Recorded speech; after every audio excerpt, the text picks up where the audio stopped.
everybody, Amanda Caton here. Today's video, I'm going to talk about homeschooling on a tight budget. So my family and I, we were missionaries with Youth of the Mission for 15 years. So we homeschooled for a period of time on very low income. And now my husband is in medical school. And so we basically have student loans that we live off. And so we're again in kind of a low budget period of our lives. So I wanted to share with you guys some of the ways that I save money on homeschool curriculum, and hopefully this can be helpful for you and your family. So get a pen and paper, make sure you write down some of my top tips. So my number one tip is scratch and dent or damaged items. So a lot of curriculum sellers will actually have parts of their website where they will list scratch and dent items. So Masterbooks has this in their clearance. Generations has this. They actually have a clearance and a scratch and dent section.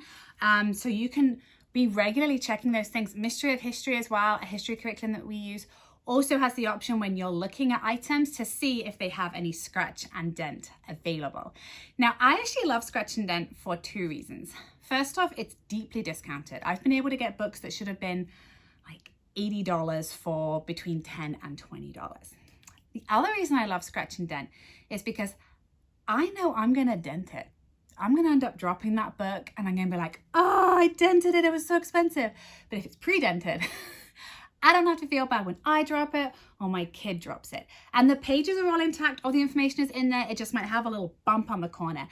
And sometimes I've got scratch and dent items and I've looked at them and thought, where's the dent? Where's the scratch? And there's other ones that I've bought where I've been like, oh yeah, this is really bent up, but the pages were intact and we can still use it. And a lot of the time you can kind of manipulate it back if you leave it on the bookshelf for a while. So anyway, scratch and dent is your friend. I've got so much of our curriculum for so much cheaper than it would have been new. Okay, second tip is know the sales. So if you have a particular curriculum that you want to use, try and find out when they have sales. Most companies are pretty regular in when they have sales. Masterbooks, for example, their biggest sale is always around Black Friday. They also have a spring sale that's actually happening this month.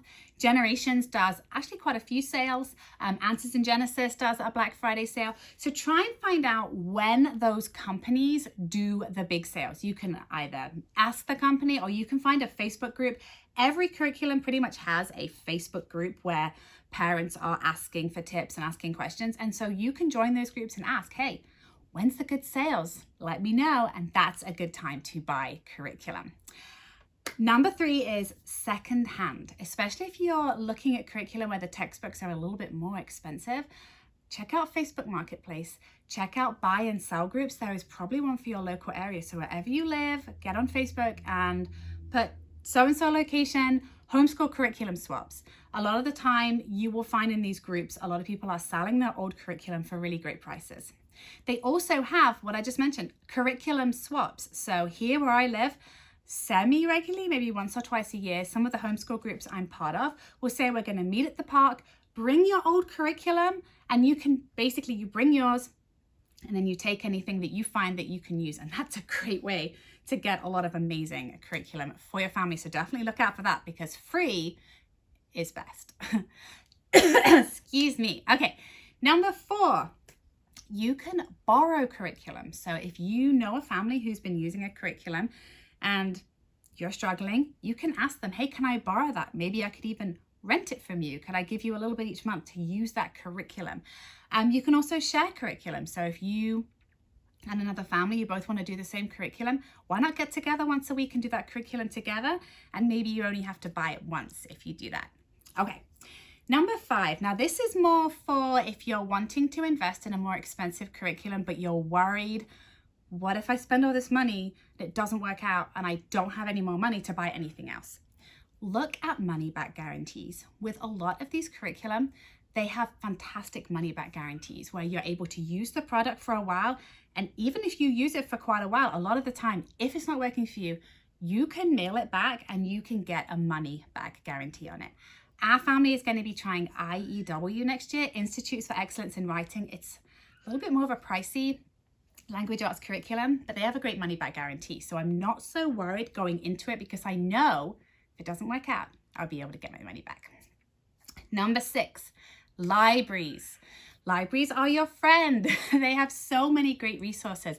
A lot of the time they will have some of these textbooks, but they will especially have a lot of the readers. So if you're looking at some of these full curriculums, for example, like Sunlight, where you're getting everything, all of the readers, all of the textbooks, everything you could possibly need. It's packaged, it's quite expensive, but you're getting everything you need. See if you're able to get those readers from the library for free. Then you don't have to invest in buying those. And the last idea is get your family involved.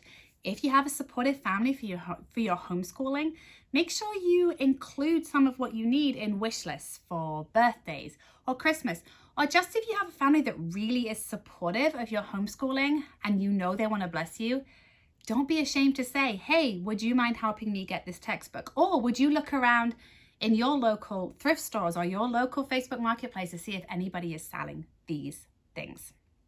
So I hope that those tips were helpful. As I think of more as I go along, I'm always trying to save money. I'm a very thrifty person. So if I think of anything else, I'll definitely do another video. But I hope those tips were helpful. Comment if you have any more budget-friendly tips for homeschooling. And if you like this video, please like and subscribe. Thank you for checking out the video. Bye.